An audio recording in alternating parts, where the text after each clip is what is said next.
ఇక పౌరులకు big alert. మే 20వ తేదీన దేశవ్యాప్తంగా మెడికల్ షాపులు బంద్. దేశంలో మే 20వ తేదీన మెడికల్ షాపులు బంద్ కానున్నాయి. ఆంధ్రప్రదేశ్, తెలంగాణపై కూడా బంద్ ప్రభావం ఉంటుంది. అత్యవసరమైన మెడిసిన్ను పౌరులు ముందుగానే తెచ్చుకోవటం ఉత్తమం. ఇక దేశంలో మే 20వ తేదీన మెడికల్ షాపులు బంద్ ఉంటాయి. సుమారు 12.40 లక్షలకు పైగా కెమిస్టులు, ఫార్మాస్యూటికల్ డిస్ట్రిబ్యూటర్లు పాల్గొంటారని all India organisation of chemist and druggist ప్రకటన విడుదల చేసింది. ఇక ఆన్లైన్లో మందుల అమ్మకాలు, ఫార్మాస్యూటికల్ వ్యాపారానికి సంబంధించిన ఇతర సమస్యలపై 2026 మే 20న దేశవ్యాప్తంగా కూడా మెడికల్ షాపులు బంద్కు పిలుపునిచ్చారు. ఇక మధుమేహం, అధిక రక్తపోటు, ఆస్తమా, గుండె జబ్బులు, మూర్ఛ, క్యాన్సర్ వంటి దీర్ఘకాలిక వ్యాధులతో బాధపడుతున్న రోగులు అవసరమైన మందులను ముందుగానే కొనుగోలు చేసి తగినంత నిల్వ ఉంచుకోవాలని సంఘం సూచించింది. అత్యవసర మందులు, ఇన్సులిన్, ఇన్హేలర్లు, పిల్లల మందులు, ఇతర ప్రాణరక్షక మందులను అందుబాటులో ఉంచుకోవాలని పౌరులకు అఖిల భారత ఔషధ వ్యాపారుల సంఘం విజ్ఞప్తి చేసింది. అదే సమయంలో భయాందోళనలతో మందులను కొనటం లేదా అనవసరంగా నిల్వ చేయటం వంటివి చేయొద్దని కోరింది.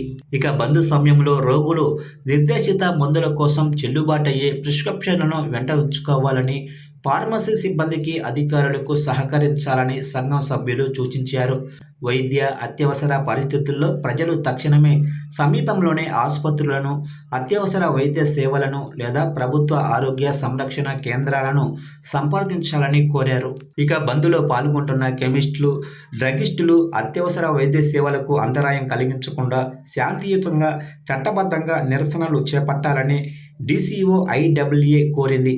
ప్రజా సంక్షేమం దృష్ట్యా నిజమైన అత్యవసర పరిస్థితులలో ప్రాణరక్షక మందులను సరఫరా చేయవచ్చని సంఘం కోరింది. ఇక రోగులు, అధికారులు లేదా అమలు చేసే ఏజెన్సీలతో ఘర్షణలకు దూరంగా ఉండాలని, అలాగే సోషల్ మీడియా వేదికల ద్వారా పుకార్లు లేదా తప్పుడు సమాచారాన్ని వ్యాప్తి చేయకుండా ఉండాలని మెడికల్ షాపు యజమానులకు కూడా తెలిపింది. ఇక బంద్ సమయంలో అత్యవసర ప్రాణరక్షక మందులు సరిపడేంత ఉన్నాయో లేదో రాష్ట్రాల వ్యాప్తంగా ఉన్న డ్రగ్స్ కంట్రోల్ అధికారులు నిశ్చితంగా పర్యవేక్షించాలని సంఘం కోరింది. కీలకమైన మందుల కొరతను నివారించడానికి ఆసుపత్రులు, అత్యవసర మందుల దుకాణాలు, టోకు వ్యాపారులు, అలాగనే జిల్లా యంత్రాంగాలతో సమన్వయం చేసుకోవాలని కోరింది.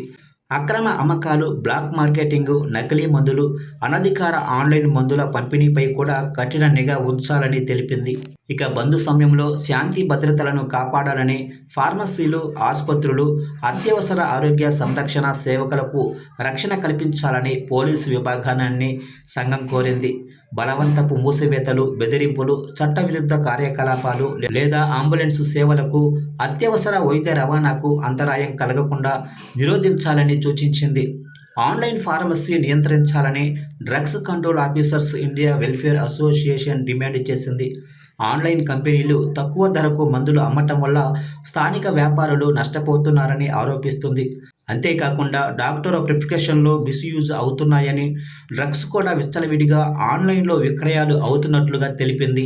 మరోవైపు కార్పొరేట్ సెక్టార్లు ఇస్తున్న డిస్కౌంట్లు నియంత్రించాలని, ధరల నియంత్రణ విషయంలో నిబంధనలు పాటించకుండా నేషనల్ ప్రైజ్ అథారిటీ ప్రకారం విక్రయాలు చేయాలని సంఘం డిమాండ్ చేస్తుంది.